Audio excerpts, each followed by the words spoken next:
नाम बताया बेटा बच्चे का?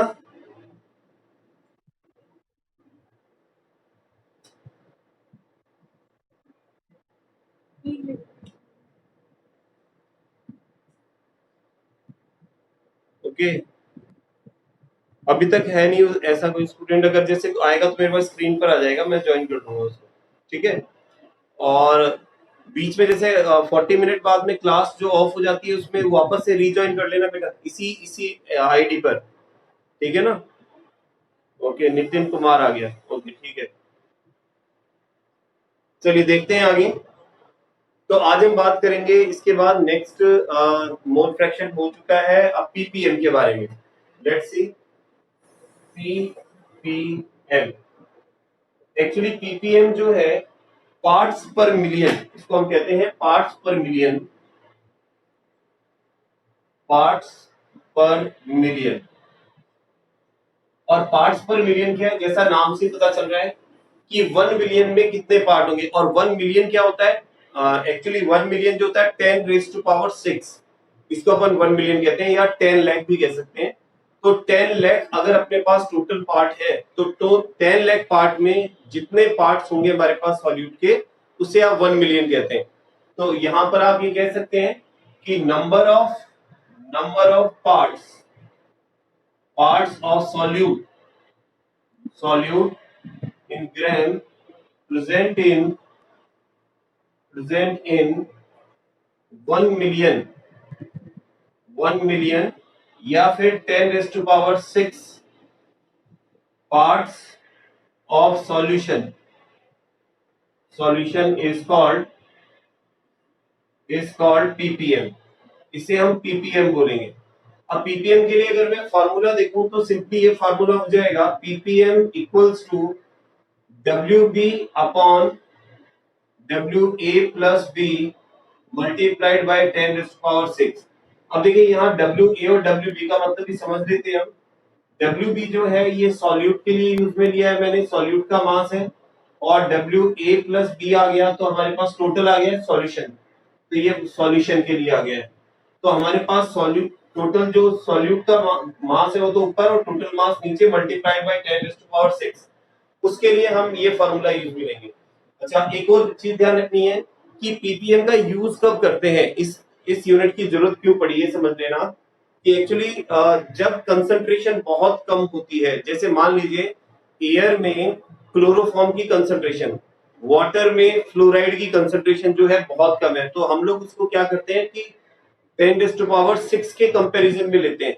अगर कंसंट्रेशन ज्यादा होती है तो 100 से कंपेयर करते हैं कि 100 पार्ट्स में कितने पार्ट्स हैं, तो वो तो हमारे पास में जैसे परसेंट कंसंट्रेशन हो जाता है। लेकिन अगर कंसंट्रेशन बहुत कम है, यानी 10 लाख पार्ट्स में कोई एक पार्ट मुश्किल से मिल रहा है हमको, तो उसे हम पीपीएम में एक्सप्रेस करते हैं। ठीक है। तो अब इससे रिलेटेड एक न्यूमेरिकल लेते हैं अपन, बहुत बढ़िया था कि इस न्यूमेरिकल कैसे किया जाएगा, लेट्स सी देखते हैं। तो यहाँ मैं एक न्यूमेरिकल लिख देता हूँ, उसको सॉल्व करेंगे अपन। ठीक है, देखिए तो एक क्वेश्चन ले लेते हैं यहाँ। तो आपको इसमें पूछा गया है जैसे 0.0005 ग्राम fluoride is dissolved in 200 gram water. 200 gram dissolved in water to form 200 gram solution. तो अब यहां पर हमें पूछा गया है find its concentration in PPM. Ppm में हमको इसकी कंसंट्रेशन फाइंड करनी है। तो इसके लिए आप क्या करेंगे, सबसे पहले कि जो फॉर्मूला अपन ने बताया पीपीएम इक्वल्स टू, सॉल्यूट का मास आपको ऊपर लिखना है, तो सॉल्यूट आपके पास बहुत कम है 0.0005 डिवाइडेड बाय, फिर डब्ल्यू ए बी आप देखिए सॉल्यूशन का मास, तो सॉल्यूशन मैंने डायरेक्ट दे दिया 200 और फिर मल्टीप्लाइड बाय 10⁻⁶। और इसको अगर आप सॉल्व करते हैं तो आपके पास आ जाएगा देखिए 5 डिवाइडेड बाय 200, इसको मैं लिख सकता हूँ 10 की पावर -4, क्योंकि टाइम जो है 4 डिजिट पहले है। कितना क्या हो बेटा, आंसर आ गया क्या? 5 आएगा। चलिए चेक कर लेते हैं। ओके, और फिर ये आ गया 10 रेज़ टू पावर 6, और इसको सॉल्व अगर मैं कर रहा हूँ तो यहाँ पर ये 10 की 2 इंटू 10 की पावर 2 है, ठीक है। और इसको अगर मैं ऊपर लेकर के जाता हूँ तो इसको एक नेक्स्ट स्टेप में लिख देता हूँ मैं, तो यहाँ आ जाएगा 5/2 इंटू 10 रेज़ टू पावर -4, ये 2 भी ऊपर चला जाएगा -2, और +6 है यहाँ पर, तो ये तो कैंसिल हो गई सारी पावर्स, ठीक है। तो यहाँ पर 5/2 दैट मींस 2.5 आ रहा है। कितना आ रहा है आपका आंसर? यही आ रहा है ना, 2.5, ठीक है। तो ये चीज समझ में आ गई बेटा किस तरह से आएगा। अब देखिए इसमें ना एक बार क्वेश्चन पूछा गया था पीपीएम में थोड़ा सा कंफ्यूज करने के लिए, तो मैं भी थोड़ा सा आपको कंफ्यूज करने की कोशिश करता हूँ। एक क्वेश्चन दे रहा हूं मैं, उस क्वेश्चन का आंसर आपको बताना है। मेरे को 2 मिनट में आंसर आ जाएगा, है ना, ठीक है। मैं क्वेश्चन लिख रहा हूँ आपके लिए, इसी इसका है लेकिन थोड़ा सा चेंज कर रहा हूँ। देखिए,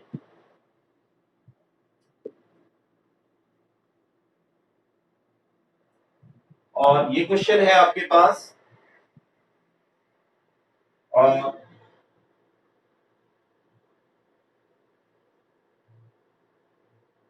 चेंज द कंसंट्रेशन ऑफ, नहीं इसको ऐसे नहीं ले, ऐसे ले, if concentration of NaOH solution is 0.0002 W%. Find this concentration in ppm. इसको ppm में फाइंड करना है, और यहाँ मैंने आपको दे दिया है कि कंसंट्रेशन जो है आपको W/W% में दी गई है, और इसको ppm में फाइंड करें, ठीक है। एक बार 2 मिनट के अंदर आप इसको देखो फाइंड करके बता सकते हैं, या फिर मैं करूंगा। कितना आ रहा है? इसके इंटू में 10 की पावर 6 आ जाएगा। एक बार मेरे को एक्यूरेट आंसर बताओ कितना आ जाएगा। 10 की पावर 4 आएगा श्योर? चलिए कैलकुलेट करते हैं। देखिए, ये जो है हमारे पास सॉल्यूट का मास है, तो ये WB है हमारे पास 0.0002 ग्राम, क्योंकि ये हम ऑलरेडी देख चुके हैं कि जब परसेंटेज में लिखा हुआ है तो इसका मतलब वो 100 ग्राम में दे रखा है कि 100 ग्राम में कितने पार्ट्स हैं हमारे पास। और जो हमारे पास सॉल्यूशन है, सॉल्यूशन जिसको हम WA+B कह सकते हैं, तो ये हमारे पास 100 ग्राम है, ठीक है। अब हमें क्या करना है, ppm निकालना है, तो ppm equals to 0.0002 divided by 100 multiplied by 10 raise to power 6, ये हमारे पास फॉर्मूला हो गया।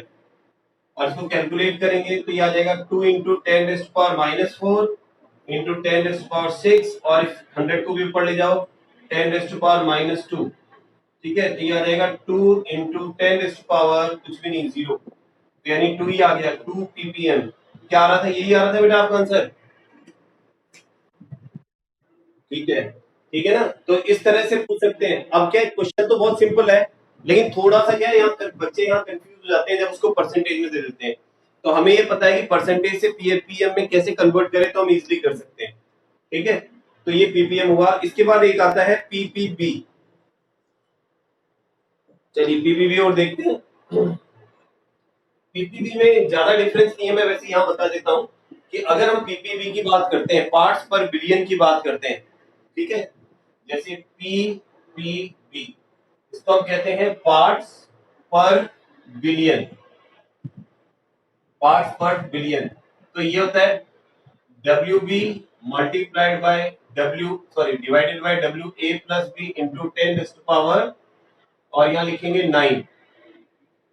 कहने का मतलब है कि अगर 10 की पावर 9 के रेस्पेक्ट में निकाल रहे हैं आप, जैसे इसमें तो अपन ने देखा था 10 रेज़ टू पावर 6 होता है, जिसको अपन 10 लाख कहते हैं, कि 10 की पावर 6 में कितने पार्ट्स हैं, तो और इसमें हमें बताना होता है 10 की पावर 9 पार्ट्स में कितने पार्ट्स आपके पास सॉल्यूट के हैं। तो अगर मैं यहाँ पर 6 की जगह 9 कर दूंगा तो उसे हम बोल देंगे पीपीबी, पार्ट्स पर बिलियन। ठीक है, बाकी हमारी बुक्स के अंदर पार्ट्स पर मिलियन ही है, बाकी कंपटीशन एग्जाम में पार्ट्स पर बिलियन भी पूछ लिया जाता है, तो हम इजीली बता सकते हैं पार्ट्स पर बिलियन को कैसे कैलकुलेट करेंगे। ठीक है, चलिए अब आगे चलते हैं। इसके बाद नेक्स्ट इसको रफ कर देते हैं।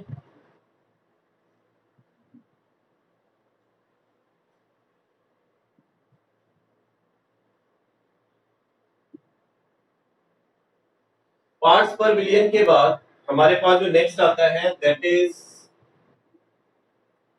Next is normality.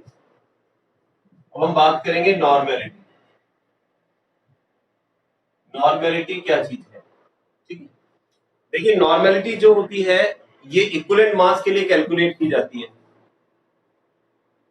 एक बार इसकी डेफिनेशन देख लेते हैं हम, उसके बाद इससे रिलेटेड न्यूमेरिकल्स भी देखेंगे। ठीक है, एक बार मैं लाइट बंद करता हूँ, शायद कुछ फर्क पड़े, नहीं ज्यादा अंधेरा हो गया। ठीक है, देखिए नॉर्मेलिटी क्या है?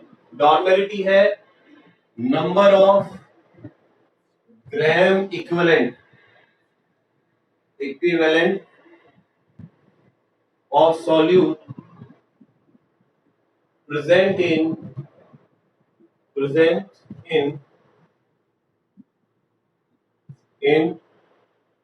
1 liter volume of solution।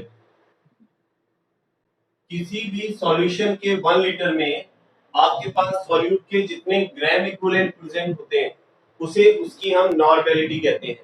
तो यहाँ पर देखो एक मोलैरिटी देखा था और एक ये नॉर्मेलिटी है, दोनों में थोड़ा सा ही डिफरेंस है, बाकी डेफिनेशन सेम है, केवल डिफरेंस इतना है कि यहाँ जहां पर number of gram equivalent use में ले रहे हैं, मोलैरिटी में हम वहां पर नंबर ऑफ मोल्स काम में लेते हैं, बाकी वही रहता है of solute present in 1 litre volume of solution.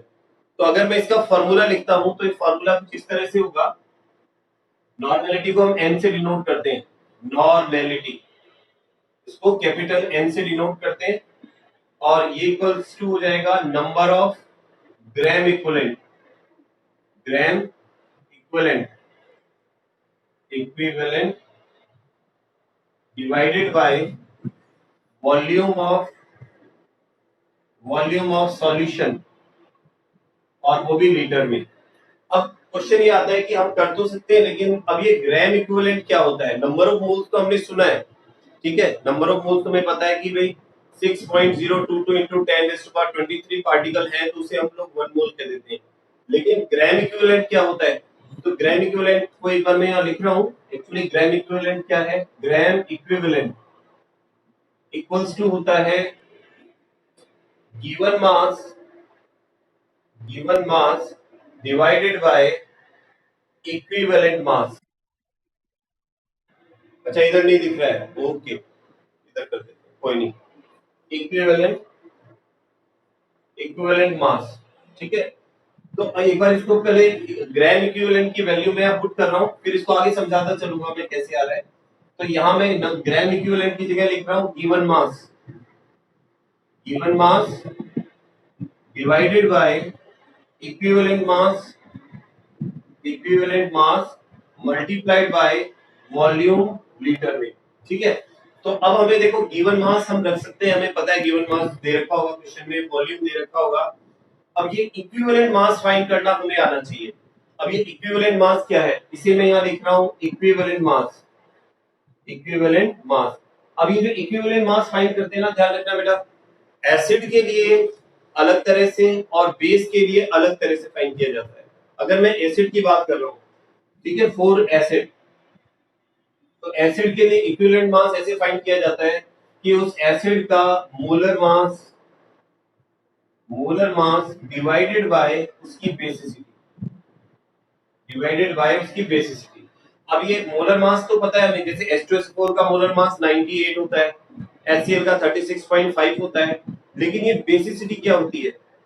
किसी भी एसिड में जितने H रिलीज करने की टेंडेंसी है, ठीक है, जितने वो H रिलीज करेगा उतने OH को न्यूट्रल करेगा, उसे हम उसकी बेसिसिटी कहेंगे। जैसे फॉर एग्जांपल अगर मैं HCl की बात करता हूँ, HCl के लिए बेसिसिटी जो है इट इज 1, क्योंकि इसमें एक H है। अगर मैं H2SO4 के लिए बेसिसिटी की बात करता हूँ, H2SO4 के लिए जो बेसिसिटी है इट इज 2, तो बेसिसिटी 2 हो गई है उसकी। तो इस तरह से यहाँ बेसिसिटी रख देंगे हम, और यहाँ मोलर मास रख देंगे, तो हमारे पास में उसका इक्विवेलेंट मास आ जाएगा। तो इस फॉर्मूले में इक्विवेलेंट मास रखना है, हमको ध्यान रखना है। इक्विवेलेंट मास कैलकुलेट करना हमें एसिड के लिए आता है, बेस के लिए बता दूंगा अभी मैं। अच्छा, ये जो फॉर्मूला है यहाँ, ये वॉल्यूम लीटर में है। अगर मैं इसको ml में रखता हूँ तो सेम उसी तरह से जैसे हमने उस दिन सॉल्व किया था, गिवन मास को मैं W भी लिख देता हूँ, मल्टीप्लाइड बाय 1000 और divided by equivalent mass multiplied by V और ml में। तो ये फॉर्मूला हमको काम लेना है नॉर्मेलिटी को कैलकुलेट करने के लिए। अब अगर इस फॉर्मूले को मैं कंपेयर करता हूं किससे, मोलैरिटी के फॉर्मूले से, तो आप देखेंगे there is only one difference between those. एक तो ये है कि इसमें इक्विवेलेंट मास आ रहा है, और हमारे पास मोलैरिटी वाले फॉर्मूले में एम आ रहा, वो आ रहा था, क्या था, मोलर मास। ठीक है, इक्विवेलेंट वाले फॉर्मूले में यहाँ मोलर मास था, और यहाँ पर हमारे पास में इक्विवेलेंट मास है। बस इतना सा डिफरेंस है, बाकी मोलैरिटी का और ये वाला फॉर्मूला दोनों सेम है, ज्यादा डिफरेंस दोनों में नहीं है। ठीक है, अब हम एक काम करते हैं, इससे रिलेटेड एक न्यूमेरिकल को सॉल्व करने की कोशिश करते हैं, जहां पर नॉर्मेलिटी से रिलेटेड हमें न्यूमेरिकल दिया गया हो। ओके, तो मैं इसकी डेफिनेशन को रफ कर रहा हूँ, ठीक है, ताकि हम यहाँ पर एक numerical- क्या चीज बेटा, इसकी यूनिट, हाँ ऐसा यूनिट देखो, इसके यूनिट जो है, जैसे हमने कहा ना कि यहाँ पर हम इस फॉर्मूले से निकाल सकते हैं कि ग्राम इक्विवेलेंट, और फिर ये नीचे वॉल्यूम है आपके पास में, तो यहाँ आ जाएगा ग्राम इक्विवेलेंट पर लीटर। इसकी जो यूनिट होगी वो ध्यान रखना, ये यहाँ रख देते हैं अपन, इसकी यूनिट हो जाएगी ग्राम इक्विवेलेंट पर लीटर, यानी एक लीटर में कितने ग्राम इक्विवेलेंट है। जैसे हम लोग मोलैरिटी में मोल पर लीटर बोलते हैं, तो यहाँ पर हम कहते हैं ग्राम इक्विवेलेंट पर लीटर। ये चीज ध्यान रखना है। ओके, चलिए अब एक न्यूमेरिकल लेते हैं अपन इससे रिलेटेड। तो यहाँ पर है हमारे पास question number 1, 4.9 gram H2SO4 is dissolved in water to form 250 ml solution। 250 ml solution हमने बनाया, और आपको फाइंड करना है, find its normality. Normality normality इसकी नॉर्मेलिटी हमें फाइंड करनी है। तो नॉर्मेलिटी फाइंड करने के लिए, जैसे अभी हमारे पास जो फॉर्मूला काम में आएगा, मैं सीधे इस फॉर्मूले पर आ जाता हूँ। ठीक है, जो हमने नीचे फॉर्मूला लिखा है उसको मैं यहाँ से रख कर रहा हूँ। तो ये फॉर्मूला हमने यहाँ पर लिखा है जिससे हम नॉर्मेलिटी फाइंड करेंगे। तो इस फॉर्मूले के अकॉर्डिंग हमें क्या क्या चाहिए, WB चाहिए। WB जो है हमारे पास में, ये सॉल्यूट का मास है। एक चीज और ध्यान रखना बेटा, इस पूरे चैप्टर में जहां जहां मैं B यूज में लूंगा, तो B सॉल्यूट के लिए काम में लूंगा और A सॉल्वेंट के लिए। ठीक है, तो यहाँ मैंने WB लिखा है, इसका मतलब ये सॉल्यूट है। तो सॉल्यूट का मास आपके पास गिवन है 4.9 multiplied by 1000 divided by equivalent मास। अब इक्विवेलेंट मास हमें H2SO4 का फाइंड करना है। तो देखिए, इक्विवेलेंट मास फाइंड करने के लिए अभी हमने जो फॉर्मूला लिखा है कि molar mass divided by basicity. तो हमें पता है H2SO4 का मोलर मास कितना होता है, 98। ठीक है, और इसकी बेसिसिटी नीचे लिखनी है हमें। तो बेसिसिटी हमने कितना बताया H2SO4 के लिए 2, क्योंकि इसमें 2 हाइड्रोजन रिलीज हो सकते हैं, तो इसकी बेसिसिटी है 2। ठीक है, डिवाइड करेंगे तो आपके पास आएगा 49। तो यानी 49 हमारे पास नॉर्मेलिटी है। तो यहाँ जहां नॉर्मेलिटी इक्विवेलेंट मास रखना है, इक्विवेलेंट मास जहां रखना है, वहां मैं कितना रखूंगा 49, और मल्टीप्लाइड बाय V, वॉल्यूम रखना है आपको ml में। तो वॉल्यूम आपको दिया हुआ है यहाँ पर 250। अब इसको कैलकुलेट कर लेता हूँ, 4.9 से ये 10 टाइम कैंसिल हो गया है, ये सिर्फ 4 टाइम आपके पास आ गया 4/10, 0.4 आ रहा है बेटा। ओके 0.4 आ रहा है, सही है। 0.4 n है ना, n यहाँ पर इसके यूनिट की जगह आप चाहे तो n भी लिख सकते हैं। जैसे मोलैरिटी में आप कैपिटल M लगा देते हैं पीछे मोल पर लीटर की जगह, वैसे ही यहाँ पर आप ग्राम इक्विवेलेंट वो नंबर ऑफ ग्राम इक्विवेलेंट पर लीटर की जगह आप सीधे नॉर्मेलिटी की जगह n भी काम में ले सकते हैं। ठीक है, एक क्वेश्चन अब आपके लिए नॉर्मेलिटी के लिए। उससे पहले मैं थोड़ा सा आपको एक और बता दूं, जैसे ये मैंने एसिड के लिए इक्विवेलेंट मास फाइंड करना बताया आपको, ठीक है। अगर यही बेस के लिए फाइंड करना हो, देखो इक्विवेलेंट मास ऑफ बेस, किसी बेस का इक्विवेलेंट मास, तो उसके लिए आप ऊपर तो लिखते हैं मोलर मास और डिवाइडेड लिखते हैं उसकी एसिडिटी। ध्यान रखना एसिडिटी, मतलब एसिड के लिए यहाँ बेसिसिटी आता है और बेस के लिए एसिडिटी आता है। तो यहाँ एसिडिटी से मेरा मतलब है कि कितने H+ को न्यूट्रल करेगा जो OH- रिलीज करेगा। तो यहाँ पर जैसे फॉर एग्जांपल NaOH के लिए एसिडिटी होती है 1, कैल्शियम हाइड्रोक्साइड के लिए एसिडिटी होती है हमारे पास में 2, ऐसे ही एल्युमिनियम हाइड्रोक्साइड के लिए आपके पास एसिडिटी होती है 3। ठीक है ना, तो जितने OH- आयन रिलीज हो सकते हैं वो उसकी एसिडिटी है। तो इक्विवेलेंट मास अपन इजीली कैलकुलेट कर सकते हैं इससे। ठीक है, तो यहां पर एक क्वेश्चन ले रहा हूं मैं, नेक्स्ट इसको रफ करके।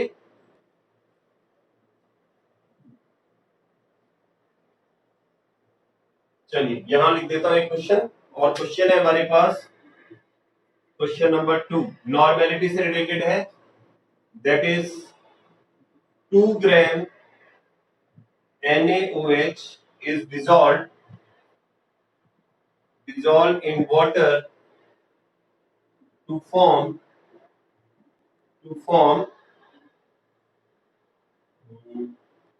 600 gram solution. Find its normality. इसकी आपको नॉर्मेलिटी फाइंड करनी है। तो अब इसकी नॉर्मेलिटी बताएं कितना आ रहा है आपका आंसर, फटाफट फाइंड करके देखिए। बहुत इजीली आ जाएगा इसका आंसर, सिंपल है। फॉर्मूला में वापस लिख देता हूं नॉर्मेलिटी का, n equals to WB multiplied by 1000 divided by equivalent mass और multiplied by volume in ml। ये हमारे पास क्या हुआ? अच्छा ml गलत लिख दिया, ये नहीं आएगा, नहीं सॉरी, हाँ यहाँ पर ये ml में आएगा 600। ठीक है, ओके, ये वॉल्यूम ml में आएगा यहाँ पर। ओके, तो इसको पुट करें यहाँ पर 600 ml है वॉल्यूम अपने पास। एक बार मैं स्पीकर ले आता हूँ, इसके आप एक बार इसका आंसर निकालें, इससे आवाज क्लियर आ जाएगी।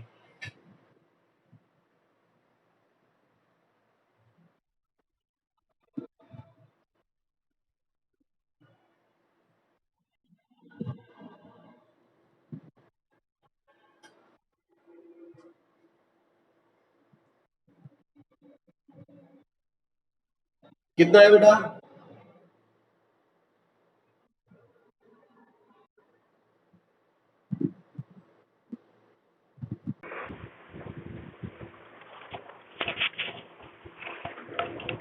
ओके एक सेकेंड, तो पॉकेट में डाल लूं मैं,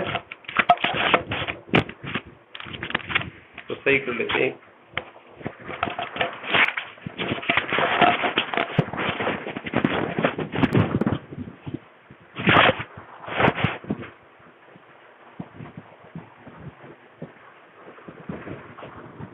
यस, ओके, तो अब कितना आंसर आया बता दें बेटा, अब क्लियर सुन रही है आपकी आवाज। 0.08, 1/12। चलो एक बार मैं भी हल्का सा चेक कर लेता हूँ इसको। ठीक है, चेक, चलो फिर भी देख, ओके ओके। देखिए नॉर्मेलिटी इक्वल टू WB की वैल्यू हमारे पास थी 2 gram multiplied by 1000 divided by equivalent mass हमें देखना है। तो इक्विवेलेंट मास हमारे पास NaOH के लिए कितना आएगा बेटा, बताओ कितना आया था NaOH के लिए इक्विवेलेंट मास 40 बिल्कुल, क्योंकि देखो NaOH में एक ही OH है आपके पास, तो 40 डिवाइडेड बाय 1 तो 40 ही रहेगा यहाँ पर, मल्टीप्लाइड बाय वॉल्यूम, वॉल्यूम आपके पास 600 है, ठीक है। तो 2 जीरो से 2 जीरो कैंसिल कर दिया और 1 जीरो से 1 जीरो कैंसिल कर दिया, तो ये आ गया आपके पास 2/24 यानी 1/12, और 1/12 का मतलब 0.0 और फिर 12 से आप डिवाइड करेंगे तो आपके पास जाएगा ये 8 टाइम, तो इतना ही आ रहा था ना 0.08, ओके 0.08 n आ जाएगा इसका आंसर। तो ये बेटा इसमें किसी को डाउट, किसी को समझ में नहीं आया हो तो पूछ सकते हैं, नॉर्मलिटी कैलकुलेट की जा सकती है। कोई ऐसा स्टूडेंट बेटा जिसको प्रॉब्लम हो इसके अंदर, चले आगे, ठीक है। अगर ओके चलिए, तो मैं मान रहा हूं कि आपको नॉर्मलिटी समझ में आ गई है, तो अब आगे बढ़ रहे हैं अपन, ओके। अब देखो इसमें एक छोटी सी सिंपल ट्रिक हो रहा है, वो मैं आपको बताता हूं। कभी कभी क्या ऑब्जेक्टिव टाइप क्वेश्चन, यानी जो 1 वर्ड के जो या 1 नंबर वाले क्वेश्चन है, उनमें कुछ छोटी छोटी चीजें पूछी जाती हैं, वो भी हमें पता होना चाहिए। जहां पर जैसे एक सिंपल से एग्जांपल से समझने की कोशिश करते हैं, ये आपके ना प्रैक्टिकल में भी बहुत काम आएगी, 12th में जो प्रैक्टिकल में वाइवा में ये चीज पूछ ली जाती है कई बार। जैसे मान लीजिए आपके पास एक सॉल्यूशन है, उसमें लिखा हुआ है 1m NaOH सॉल्यूशन, ठीक है। तो वहां आपसे पूछा जाए कि बताइए अगर आपके पास 1m NaOH सॉल्यूशन है, ठीक है, 1m NaOH सॉल्यूशन है, तो आपको ये बताना है कि उस सॉल्यूशन में NaOH की कंसंट्रेशन कितनी है, NaOH कितना होगा, कितना ग्राम NaOH उसके अंदर डिसॉल्व किया हुआ है हमने। तो इसको देख के बता सकते हैं बेटा। सुनिए, 1m का मतलब होता है हमारे पास 1 मोल पर लीटर, ठीक है। 1m का मतलब होता है 1 मोल पर लीटर, यानी 1 लीटर के अंदर 1 मोल डिसॉल्व है। और हमें यह पता है किसी भी सब्सटेंस का जो 1 मोल होता है वो उसके मोलर मास के इक्वल होता है। जैसे NaOH का 1 मोल किसके इक्वल होगा, 40 ग्राम 1 लीटर। तो इसका मतलब है कि NaOH का 40 ग्राम 1 लीटर के अंदर डिसॉल्व है, ठीक है। सिमिलरली अगर आपके पास लिखा हुआ है 1m H2SO4 सॉल्यूशन, तो इसका मतलब यह है कि हमारे पास 1 लीटर में 1 मोल 1 मोल, ओके बिल्कुल 1 मोल H2SO4 इन 1 लीटर में डिसॉल्व है। और हमें पता है 1 मोल H2SO4 का मास कितना होता है, 98 ग्राम 1 लीटर में, ठीक है, इस तरह से। अब यही क्वेश्चन में कभी कभी क्या होता है, इस तरह दे देते हैं, जैसे आपको दे दिया m/10 NaOH सॉल्यूशन, ठीक है। आपके पास एक सॉल्यूशन है NaOH का, लेकिन वो m/10 है। तो m/10 का मतलब है कि यहां पर इसकी मोलैरिटी बिल्कुल 0. अभी फिलहाल 0.1m है, और 0.1m का मतलब ये है कि जो इसका हमारे पास में मोलर मास होता है उसको आप 10 से डिवाइड कर लो, ठीक है। तो इसका मतलब 40 ग्राम होता है, उसको 10 से अगर डिवाइड करते हैं तो 4 ग्राम आ गया, 4 ग्राम पर लीटर, यानी 1 लीटर में 4 ग्राम NaOH डिसॉल्व किया हुआ है, ठीक है। चलिए इसी तरह से देखो नॉर्मेलिटी का वो है केस। अगर नॉर्मेलिटी के लिए हम बताते हैं, जैसे आपके पास है 1n H2SO4 सॉल्यूशन, तो इसका मतलब ये है कि हमारे पास जो H2SO4 है उसका 1n का मतलब है कि 1 ग्राम इक्विवेलेंट जो है वो हमारे पास में किस में डिसॉल्व है, 1 लीटर के अंदर डिसॉल्व है।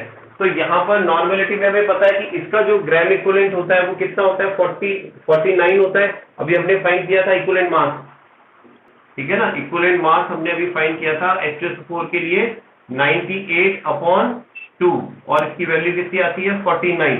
तो इसका मतलब ये है कि 49 ग्राम H2SO4 जो है वो 1 लीटर सॉल्यूशन के अंदर प्रेजेंट है। तो ये चीजें आपको पता होनी चाहिए, ठीक है ना। ये सिंपली कई बार डायरेक्ट पूछ ली जाती है कि 1m सॉल्यूशन है, m/100 सॉल्यूशन है, n/100 सॉल्यूशन है, तो n आ गया तो मतलब वो नॉर्मेलिटी में है, m आ गया तो मतलब वो मोलैरिटी के अंदर है। ठीक है, बाकी सारी चीजें सेम है इनके अंदर। चलिए और आगे बढ़े। इसके अलावा हमारे पास में मोलैरिटी हो गई, नॉर्मेलिटी हो गई, मोलैरिटी हो गई, होल फ्रैक्शन हो गया। तो ये कुछ अपन ने कंसंट्रेशन देख लिए हैं। ठीक है, अब इसके बाद हम आगे क्या बचा बेटा, फॉर्मेलिटी। ओके, तो फॉर्मेलिटी चलो बता देता हूं। वैसे फॉर्मेलिटी आपके सिलेबस में नहीं है, लेकिन आप समझ लें इसको, सिंपल है ये, क्योंकि कंसंट्रेशन यूनिट है इसलिए अपन ने उसके साथ बता दी है। एक्चुअली फॉर्मेलिटी होती क्या है, फॉर्मेलिटी, आप पहली बात तो ये समझिए, फॉर्मेलिटी जो है वो हमेशा फाइंड करते हैं आयनिक कंपाउंड के लिए। जैसे NaCl है हमारे पास, ठीक है, BaCl2 है, AlCl3 है, जो आयनिक कंपाउंड होते हैं उनके लिए हमेशा फॉर्मेलिटी फाइंड करते हैं। फॉर्मेलिटी क्यों फाइंड करते हैं, क्योंकि जो आयनिक कंपाउंड्स होते हैं, ध्यान रखना, वो हमेशा फॉर्मूला यूनिट की फॉर्म में मिलते हैं, वो मॉलिक्यूल की फॉर्म में नहीं होते, उनके आयंस प्रेजेंट होते हैं सॉल्यूशन के अंदर।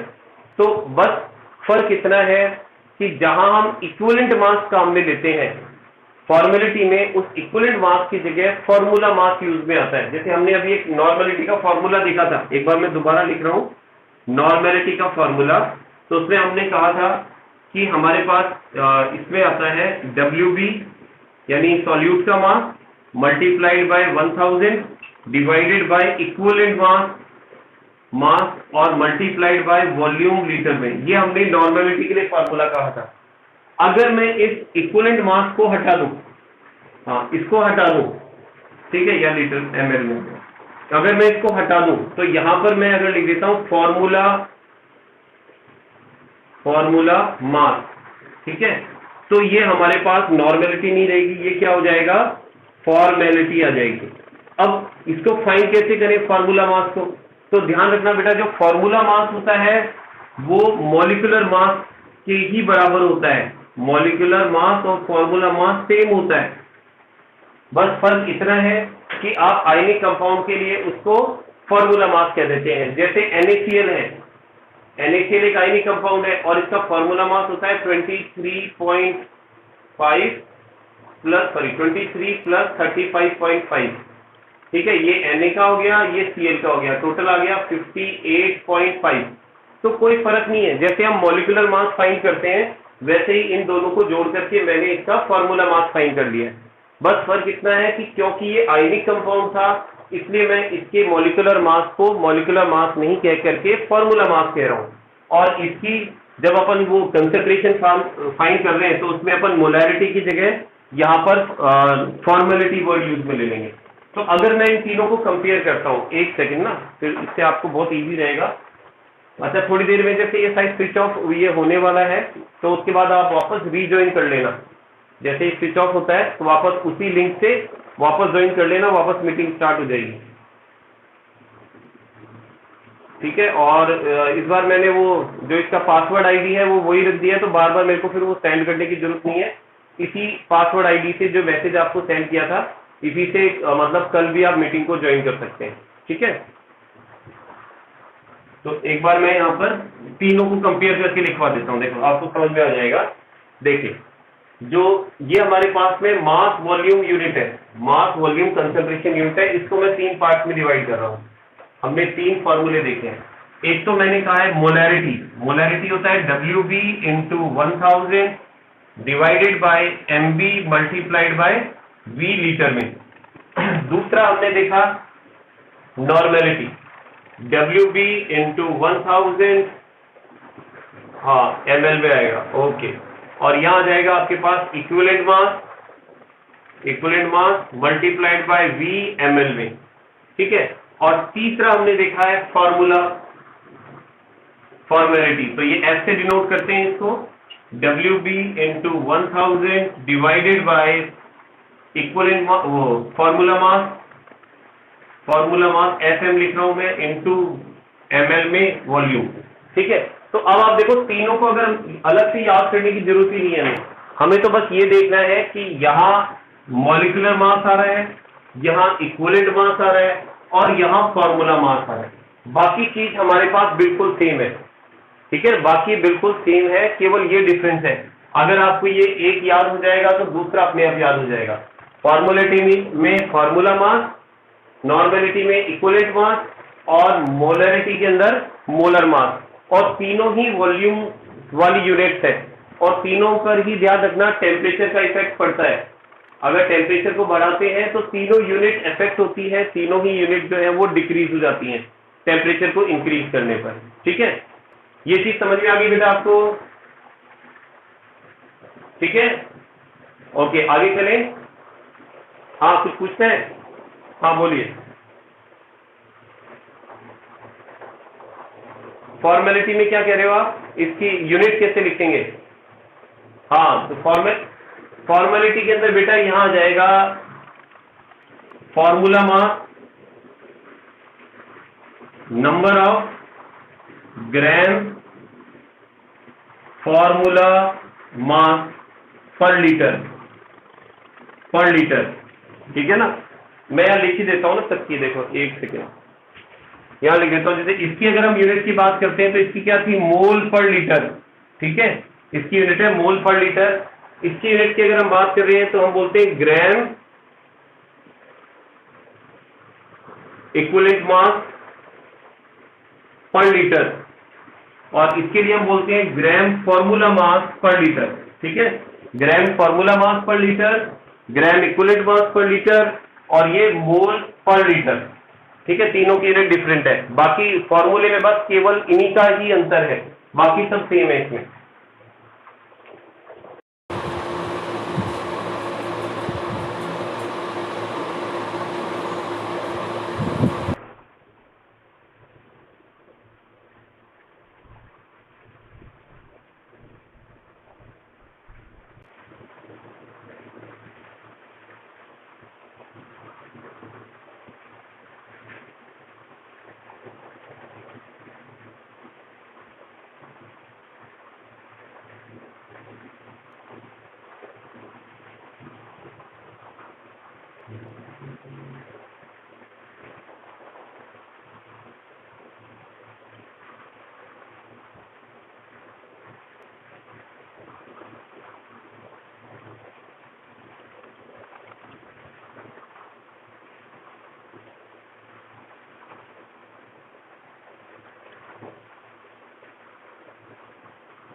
ओके, वापस ज्वाइन हो गए? आई थिंक इनको और ले लें एक बार, 2 स्टूडेंट हो रहे हैं।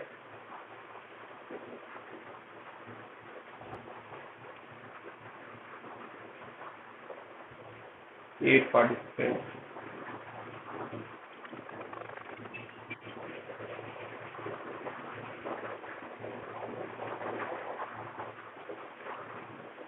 चलिए अब आगे चलते हैं। I think all have rejoined again है। यस, बोलिए बेटा, कौन कह रहे हैं?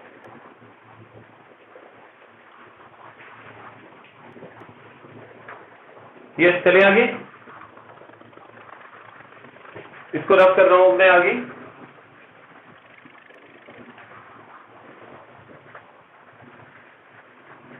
तो ये हमारे पास कंसंट्रेशन यूनिट्स हो गई हैं। अब इन कंसंट्रेशन यूनिट्स के बाद में नेक्स्ट टॉपिक जो हम देख रहे हैं वो आती है हमारे पास में सॉल्युबिलिटी। ठीक है, तो अब हम बात कर रहे हैं सॉल्युबिलिटी की। सॉल्युबिलिटी, देखिए सॉल्युबिलिटी क्या होती है? एक्चुअली सॉल्युबिलिटी है कि आपके पास जो सॉल्वेंट है या जो सॉल्यूशन है उसमें आपने मैक्सिमम कितना सॉल्यूट डिसॉल्व कर रखा है। किसी भी सॉल्यूशन में मैक्सिमम अमाउंट ऑफ सॉल्यूट जो डिसॉल्व किया हुआ होता है उसे उसकी सॉल्युबिलिटी कहते हैं। तो सिंपल सी डेफिनेशन है कि amount of solute in gram dissolved in fixed mass of fixed quantity of solution और सॉल्वेंट। ठीक है, किसी सॉल्यूशन या सॉल्वेंट की फिक्स क्वांटिटी में आपने कितना सॉल्यूट डिसॉल्व किया है at constant at fixed temperature, ये भी लिखना जरूरी है। At fixed temperature, fix temperature पर, उसे ही हम क्या कहते हैं, उसकी सॉल्युबिलिटी कहते हैं। अगर किसी सब्सटेंस को आप ज्यादा डिसॉल्व कर पा रहे हैं फिक्स टेम्परेचर पर, तो आप बोलेंगे कि उसकी सॉल्युबिलिटी ज्यादा है, और अगर कम डिसॉल्व कर पा रहे हैं तो कहेंगे उसकी सॉल्युबिलिटी कम है। ठीक है, जैसे एक एग्जांपल के तौर पर आप देखिए, हमने पहले भी कहा था 36 ग्राम NaCl, 36 gram NaCl can be dissolve in 100 gram water. 100 gram water में इसको डिसॉल्व कर सकते हैं एट 25 डिग्री सेल्सियस, यानी 25 डिग्री सेल्सियस पर। जो हम 25 डिग्री सेल्सियस टेम्परेचर है वो रूम टेम्परेचर मानते हैं, तो इस रूम टेम्परेचर पर आप ज्यादा से ज्यादा 100 ग्राम वाटर के अंदर 25 ग्राम NaCl को डिसॉल्व कर सकते हैं। तो इसका मतलब ये अमाउंट जो है वो इस NaCl के लिए इसकी सॉल्युबिलिटी है। ठीक है, अब इसमें क्वेश्चन ये नहीं आता, क्वेश्चन आता है यहाँ पर फैक्टर्स के बारे में कि ऐसे कौन कौन से फैक्टर्स हैं जो सॉल्युबिलिटी को अफेक्ट करते हैं। तो अब हम बात कर रहे हैं फैक्टर्स अफेक्टिंग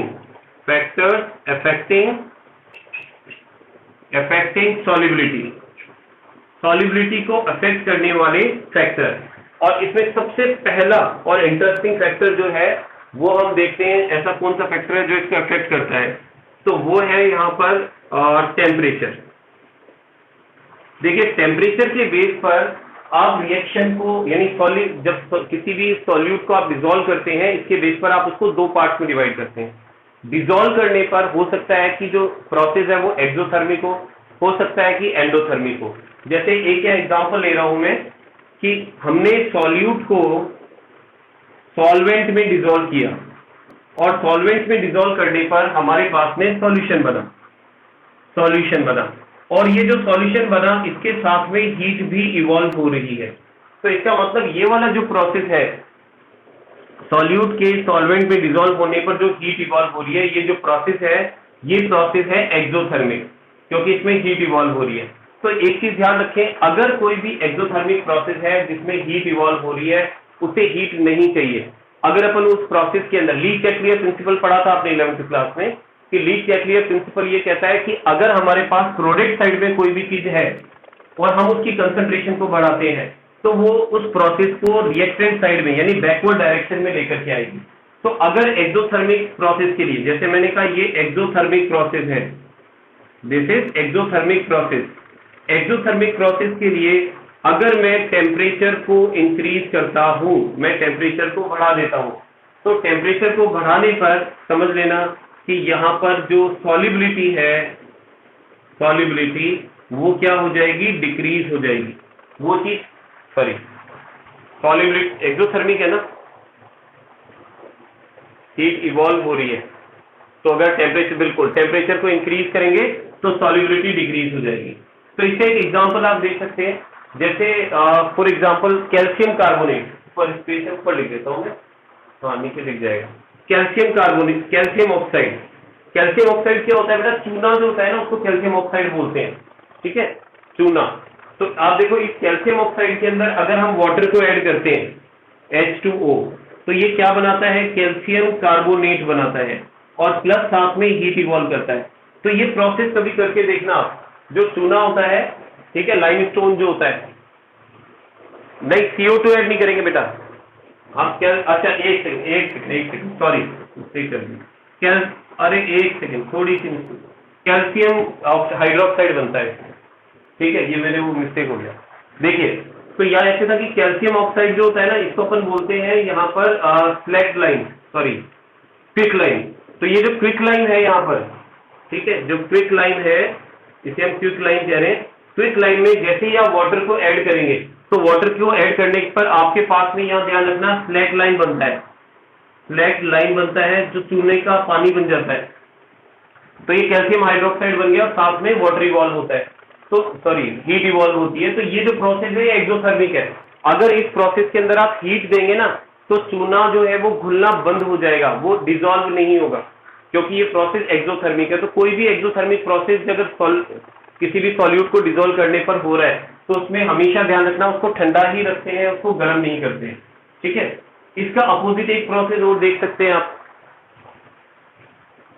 इसका अपोजिट एक प्रोसेस और देख सकते हैं। जैसे मान लीजिए हम इस प्रोसेस को लेते हैं कि सॉल्यूट को हमने वाटर में डिसॉल्व किया, और सॉल्यूट को वाटर में डिसॉल्व करने पर वो हीट को एब्जॉर्ब कर रहा है और फिर क्या बना रहा है, सॉल्यूशन बना रहा है। तो ऐसा प्रोसेस जिसमें हीट एब्जॉर्ब हो रही है, ध्यान रखना वो प्रोसेस एंडोथर्मिक होता है, एंडोथर्मिक। अब हमें कैसे पता चलेगा कि वो प्रोसेस एंडोथर्मिक है? एक्चुअली जो एंडोथर्मिक प्रोसेस होते हैं ना, उनमें टेम्परेचर डाउन हो जाता है, टेम्परेचर कम हो जाता है, वो चीजें ठंडी हो जाती हैं। ठीक है, जैसे फॉर एग्जांपल आप देखो वाटर में अगर मैं ग्लूकोज को ऐड करता हूं, पानी में कभी ग्लूकोज घोला हुआ आपने तो इस चीज को ऑब्जर्व किया होगा कि पानी में ग्लूकोज को घोलने पर जो सॉल्यूशन बनता है ग्लूकोज का, ठीक है, वो कैसा होता है, ठंडा हो जाता है। उसका टेम्परेचर जो है ना वो क्या हो जाता है, डाउन हो जाता है, ठंडा हो जाता है। क्यों? क्योंकि उसने क्या किया है, हीट को एब्जॉर्ब किया है। जो कंटेनर है, जिस कंटेनर के अंदर आपने ग्लूकोज डिसॉल्व किया था, उस कंटेनर की हीट को वो प्रोसेस एब्जॉर्ब कर रहा है। तो कंटेनर आप हाथ लगाएंगे तो आपको ठंडा महसूस होगा।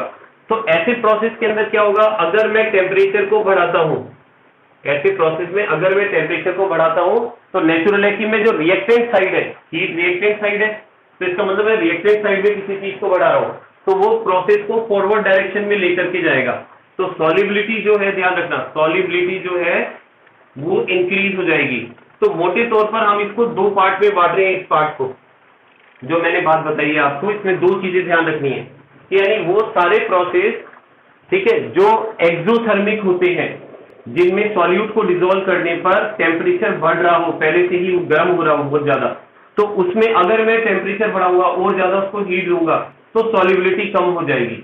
ठीक है, जबकि ऐसे प्रोसेस जिसमें अपन जब किसी सॉलिड को डिसॉल्व करते हैं, तो सॉलिड को डिसॉल्व करने के बाद में वो सॉल्यूशन जो है वो ठंडा हो रहा है, इसका मतलब वो एंडोथर्मिक प्रोसेस है।